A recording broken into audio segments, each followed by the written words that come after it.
জামাত ইসলামীকে ব্যর্থ প্রমাণ করে, এমনকি ব্যর্থ করে এনসিপি কে উপরে উঠাতে চারদিকে নানান প্রজেক্ট চলছে। নানান গোষ্ঠী নানান প্রজেক্ট রান করেছে। জামাত শিবিরের জন্য এটা জরুরি একটা সতর্কবার্তা। ভারত সহ বিরাট একটা গোষ্ঠী চায় যে বিএনপি সরকারে থাক 2042 সাল পর্যন্ত, এবং জামাত এবারকার বিরোধী দল, সামনের বার যেন জামাত প্রধান বিরোধী দল না হতে পারে। জামাতের চাইতে দুই একটা সিট বেশি পেয়েও যেন, দুই একটা সিট বেশি পেয়ে হলে, অথবা জামাতের চাইতে এনসিপি কিছু সিট কম পেলেও স্বতন্ত্র বা অন্যান্যদের সহযোগিতায় যেন এনসিপি প্রধান বিরোধী দল হতে পারে। এখন থেকেই সেই প্রজেক্ট বাস্তবায়নের চেষ্টা চলছে। নানান উদ্যোগ দৃশ্যমান আমরা লক্ষ্য করছি। তো দর্শক, কারা জামাতকে ব্যর্থ করে এনসিপি কে উপরে উঠাতে চায় এবং সেজন্য কি চলছে? এই মুহূর্তে অনেক কিছু চলছে। জামাতের চাইতে এনসিপি, অনেকে তো মুখ ফসকে বলে ফেলে যে জামাত কিসের বিরোধী দল? বিরোধী দল হচ্ছে এনসিপি। এনসিপি সবকিছু করবে, এনসিপি পারবে, জামাত পারবে, নানান কিছু বলার চেষ্টা করা হচ্ছে। জামাত শিবিরকে এগুলো সিরিয়াসলি দেখতে হবে। হ্যাঁ, এগুলো বুঝতে হবে এবং বুঝে যে কোনো ষড়যন্ত্র মোকাবিলা করতে হবে। স্বাভাবিকভাবে প্রতিযোগিতার মাধ্যমে, ফেয়ার ভোটের মাধ্যমে যদি এনসিপি জামাতের চাইতে উপরে, কেন ক্ষমতা গেলেও তো আলহামদুলিল্লাহ, এবং টুডে আর টুমোরো যাবে। এনসিপি একদিন ক্ষমতা যাবে, হয়তো জামাত ক্ষমতা যাবে, এক পর্যায়ে জামাত এনসিপি জোট থাকবে না, জামাতকে পরাজিত করে এনসিপি ক্ষমতায় যাবে, এবং এনসিপি কে পরাজিত করে আবার জামাত ক্ষমতায় আসবে। ঘুরে ফিরে এরকম চলবে। It's very good, it's part of democracy, it's healthy competition. But ষড়যন্ত্রের মাধ্যমে জামাতকে ব্যর্থ করে দিয়ে এনসিপি কে উপরে উঠানো এবং কৃত্রিম চেষ্টা, এটা হতাশাজনক এবং এটা অশনি সংকেত। এটা চলছে। অবশ্য কৃত্রিমতা এটা টিকে না। এনসিপি যদি ওদের ফাঁদে পা দেয় তাহলে তাদের ধ্বংস অনিবার্য। এখন এই প্রজেক্ট রান করছে ডিপ স্টেট। এগুলো সবকিছুর ব্রেন চাইল্ড হচ্ছে ভারতের। ডিপ স্টেট প্রজেক্ট রান করছে এবং মিডিয়ার মাধ্যমে এগুলো ইমপ্লিমেন্ট করার চেষ্টা করা হচ্ছে। মিডিয়া অতি সূক্ষ্মভাবে খেলছে, অনেক কিছু চলছে।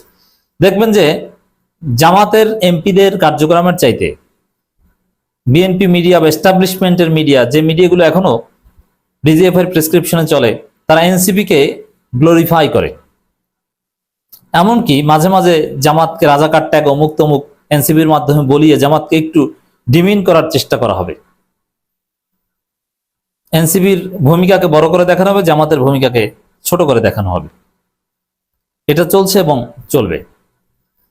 দর্শক দেখেন, এই যে সংসদের যে একটা, অনেকগুলো ঘটনা আমি দেখাবো এই আলোচনায়। সংসদে যে আপনারা একটা দৃশ্য দেখেছেন যে জামাত নেতারা জাতীয় সঙ্গীত গাওয়ার সময় দাঁড়িয়ে যায়নি, হাসনাত আব্দুল্লাহর আহ্বানে তারা দাঁড়িয়েছে। ডিবিসি থেকে শুরু করে অনেক মিডিয়া এইভাবে রিপোর্ট করেছে, বা অধিকাংশ মিডিয়া এইভাবে রিপোর্ট করেছে। এর মানে কি? জামাত ভালো না, তারা জাতীয় সঙ্গীতকে সম্মান করে না। এনসিপি ভালো, এরা জাতীয় সঙ্গীতকে সম্মান করে। তো এনসিপির চাপে জামাত দাঁড়িয়েছে, দেখছো? এনসিপি ভালো। তো এটা, এই যে প্রজেক্ট যে জামাতকে ব্যর্থ করে এনসিপি উপরে ওঠানো, তার একটা অংশ। আসলে বাস্তবতা কি? বাস্তবতা হচ্ছে জাতীয় সঙ্গীতে জামাতও দাঁড়ায়, এনসিপিও দাঁড়ায়, কোনো পার্থক্য নাই। এমনকি শোক জানানোর জন্য যে দাঁড়ানো, যেটা নিয়ে ধর্মতাত্ত্বিকদের মধ্যে অনেকের মধ্যে ইখতিলাফ আছে, সেখানেও জামাত দাঁড়ায়। জাতীয় সঙ্গীত গাওয়ার সময় দাঁড়াতে জামাতের কোনো আপত্তি নেই। অযাচিত ভাবে জামাতকে ছোট করা যায়। ঘটনা কি? যেমন রাষ্ট্রপতি আসার সময় দাঁড়ানো, এটা একটা রীতি, কিন্তু যেহেতু এই রাষ্ট্রপতিকে জামাত এনসিপি রেসপেক্ট করে না, তারা দাঁড়াবে না। এটা ছিল তাদের সিদ্ধান্ত। রাষ্ট্রপতি আসার সময় বিএনপি দাঁড়িয়ে গেছে, আর জামাতের লোকজন প্রতিবাদ করতে অনেকে দাঁড়িয়ে গেছিল, কিন্তু এই সম্মানজনক দাঁড়ানো অ্যাভয়েড করতে জামাত বসে পড়েছে। ওদিকে মাইকে ডিস্টার্ব, সাউন্ড সিস্টেমের সমস্যা। রাষ্ট্রপতি এসেছে, অনেক কিছু মৌখিকভাবে ঘোষণা দেওয়া হয়েছে, সাউন্ড সিস্টেম ফাংশন করে না। অবশ্য এখন ঠিক করা হচ্ছে, আগামী অধিবেশনের বা আগামী রবিবার আগে ঠিক হয়ে যাবে আশা করা যায়। এর মধ্যেই হঠাৎ জাতীয় সঙ্গীত বাজা শুরু করেছে। কিন্তু টিভিতে বা আমরা যারা দূর থেকে দেখি, আমার কথা ছিল যাওয়ার সংসদ অধিবেশনের দর্শক হিসেবে, কিন্তু যেতে পারিনি ব্যক্তিগত কারণে। তো সেখানে দূর থেকে যারা আমরা দেখি, তারা তাদের কাছে সাউন্ড ক্লিয়ার এসেছে, কিন্তু ভিতরে সাউন্ড ক্লিয়ার আসতে পারেনি। অনেক এমপি কে কিন্তু তার সিট পরিবর্তন করে বক্তব্য দিতে হয়েছে, এবং এই গয়েশ্বরচন্দ্র রায় একটা বিব্রতকর পরিস্থিতির মধ্যে পড়েছেন সাউন্ড সিস্টেমের দুর্বলতার কারণে। তো যার ফলে ক্লিয়ারলি শোনা যায়নি, এমনিতে হট্টগোল। ওই রাষ্ট্রপতিকে সম্মান না জানাতে বসে পড়েছিল, এর ফাঁকে কখন জাতীয় সঙ্গীত বাজিয়েছে এটা ক্লিয়ার শোনা যায়নি, কিন্তু দূর থেকে যারা টের পেয়েছে দেখেছে তারা সতর্ক করেছে যে জাতীয় সঙ্গীত শুরু হয়ে গেছে, দাঁড়ান, সাথে সাথে দাঁড়িয়েছে। আর এটাকে নিয়ে মিডিয়া নোংরা রাজনীতি করেছে, এর মাধ্যমে জামাতকে ছোট করেছে, এনসিপিকে উপরে উঠে দিয়েছে। এভাবে পদে পদে পদে পদে প্রত্যেকটা মুহূর্তে দেখবেন যে জামাতের চাইতে এনসিপি গ্লোরিফাই করবে বিএনপির মিডিয়া, ডিজিএফআই এর মিডিয়া, এস্টাবলিশমেন্ট, এমনকি ভারতীয় মিডিয়া। এমনকি এনসিপি সামনে 71 ব্যবসাও করবে, 24 ব্যবসাও করবে, জামাতকে দুইটার একটা করতে দেবে না। এখন পরিস্থিতির শিকার হয়ে তারা জোটে আছে, কিন্তু এই জোট তার একদিন থাকবে না। তো দর্শক, শুধু এটা না, দেখেন আর একটা ঘটনা ঘটেছে, এটা ওই ডিজিএফআই প্রজেক্টের একটা অংশ। পুলিশ হত্যায় আসিফ মাহমুদ, আব্দুল কাদের থেকে শুরু করে হান্নান সহ, হান্নান মাসুদ, এরকম প্রায় 42 জনের নাম উল্লেখ করে একটা মামলার আবেদন করা হয়েছিল, কিন্তু মামলাটি আদালত নেয়নি। এখন এই মামলাটা নিয়েও বিভিন্ন মিডিয়া বা অনেকে ন্যারেটিভ দাঁড় করানোর চেষ্টা করছে।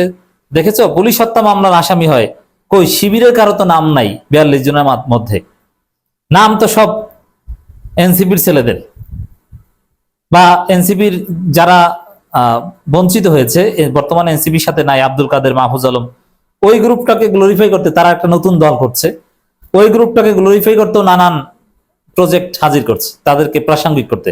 এগুলো ডিজিএফআই এর সৃষ্টি। তো দর্শক, তো এইটা নিয়ে খুব বলা হচ্ছে যে এই যে দেখো, জামাত বা শিবিরের কারো নাম নাই, তাহলে এই 24 যেহেতু জাতীয় সংসদে মোটামুটি এস্টাবলিশ 24 ভিত্তিক সংসদ, প্রধানমন্ত্রী থেকে শুরু করে বিরোধী দল সবাই 24 বলে। 24 বা জুলাই জিকির, আমরা সংসদে জুলাই জিকির দেখেছি প্রথম দিন বৃহস্পতিবার, সেই হিসাবে 24-এর অনেক মূল্য, এটা প্রতিষ্ঠিত হয়ে গেছে, বিএনপিও ধারণ করে জোরালো ভাবে। অর্থাৎ 24-এর আন্দোলনের নায়কদের একটা গুরুত্ব থাকবে। তো 24-কে পুরোটাই ক্রেডিট দিতে চায় এনসিপির ছেলেদের, এবং নতুন আরেকটা দল এনসিপি মার্কা দাঁড় করাতে চায় ডিজিএফআই, সেই অংশ হিসাবে এই মামলার নিয়ে নাটকীয়তা। দেখেন, মামলার আবেদন কে না কি করেছে এটা কোনো গুরুত্বপূর্ণ বিষয় না, কারণ ইনডেমনিটি অধ্যাদেশ যেখানে আছে, এবং বিএনপি সরকার স্পষ্ট করে বলেছে, সালাউদ্দিন আহমেদ, যে ইনডেমনিটি থাকবে, এর মানে পুলিশ হত্যার দায় বা এর কোনো মামলা করা যাবে না। মামলা করলে তাহলে তো 71 মুক্তিযোদ্ধাদের বিরুদ্ধে মামলা করতে হবে রাজাকার হত্যার দায়ে। অতএব এটা এস্টাবলিশড একটা ইনডেমনিটি, সেখানে মামলা আবেদন করা না করার তো কোনো ভ্যালু নেই। মামলা আবেদন কে করেছে, কোনো অজ্ঞাত ব্যক্তি, পরিচিত বা গুরুত্বপূর্ণ, এমনকি আওয়ামী লীগ লোক যে মামলা করেছে সেটা প্রমাণিত না, এটা কিছুই না। তো এইটার উপর ভিত্তি করে ওরা রাজনীতি করছে, দেখছো শিবির কিছু না, আমরাই সব, এটাও একটা নাটক। এই মামলা করা না করার তো কোনো ফজিলতে নেই, বা এই মামলা তো আমলযোগ্যই না। আপনি মামলাটা কে করেছে আর তাতে কি আসামি করেছে, এতে কি বা আসে যায়? আচ্ছা, এখানে আব্দুল কাদের, আসিফ, অমুক তমুককে মামলা করা হয়েছে, কিন্তু নাহিদ ইসলাম কোথায়, নাসিরউদ্দিন পাটোয়ারি বা গণঅভ্যুত্থানে এনসিপির বড় বড় নেতা আক্তার, এরা কোথায়? এদেরকে তো আসামি করা হয়নি। মাহফুজ আলম কোথায়? অনেককেই তো আসামি করা হয়নি। এর মানে আসলে এখানে আসামি করা না করায় অভ্যুত্থানের নায়ক না, এটা কিছু না, কিন্তু এটাকে মিডিয়া, ডিজিএফআই ব্যবহার করছে ওই এনসিপির ছেলেদের হিরো বানাতে। এভাবে নানান পদে পদে জামাতকে ব্যর্থ দেখিয়ে এনসিপিকে এস্টাবলিশ করতে নানান উদ্যোগ ডিপ স্টেট নিবে।